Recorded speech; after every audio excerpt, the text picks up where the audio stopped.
Olá, como vocês estão? Vocês estão bem? Espero que sim. Hoje nós vamos falar sobre o realismo no Brasil. O realismo no Brasil aconteceu no finalzinho ali do século XIX, e mais precisamente em 1881, com a publicação de Memórias Póstumas de Brás Cubas de Machado de Assis, tá? O que eles querem? Primeira coisa, ser diferente dos românticos. Então eles vão ser o quê? Objetivos.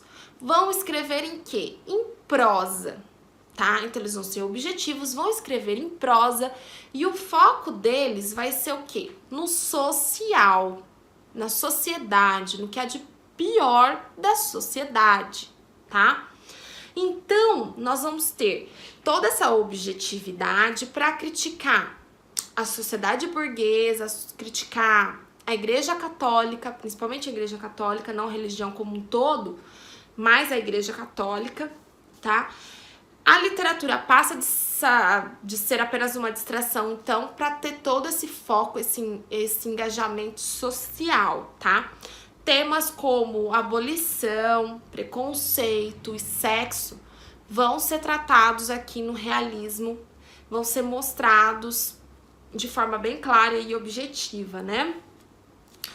Então, o objetivo é falar da burguesia, mas não significa que eles não vão falar dos operários e criticá-los também. Vão, mas o foco realmente é a burguesia, tá? Nós vamos ter o quê? Um avanço tecnológico imenso nessa época. Nós vamos ter o avanço da energia elétrica, o surgimento de novas máquinas, mais carros, né? Tudo isso acontecendo vai influenciá-los, logicamente. Então, eles vão ser influenciados também por algumas correntes filosóficas, alguns pensamentos filosóficos. O evolucionismo de Darwin, né, essa parte científica, toda essa teoria vai influenciar os nossos autores. O positivismo, que vai influenciar toda nessa ideia republicana, né, todo nesse engajamento. E vamos ter também o socialismo de Karl Marx, né, marcando presença aqui também, tá? Vamos ter então, quais seriam então as principais características, tá?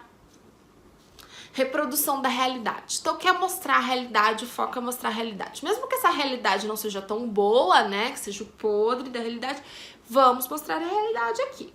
Objetividade, compromisso com a verdade, personagens, né, baseados em indivíduos comuns. Então, nós vamos ter a figura humana não idealizada. Então, aquela pessoa que erra, que vai ter os seus erros. Não aquela pessoa idealizada, perfeita, né? Não, que não. Nós vamos ter a exposição das condições sociais e culturais das personagens, né? Então, tem toda essa exposição da personagem, todos os podres, como eu disse pra vocês. E eles acreditam muito que toda ação tem uma reação. Então, que o homem, ele seria influenciado pelo meio em que ele vive, né? Totalmente influenciável. Linguagem fácil para a época. Se você for ler hoje as obras do realismo, você pode ter um pouco de dificuldade. Por quê? Porque o vocabulário é arcaico se comparado com o de hoje, né? Nós estamos falando, ó lá, 1881. Então, a linguagem, a língua, ela vai se modificando, né? Então, é uma linguagem um pouco ultrapassada.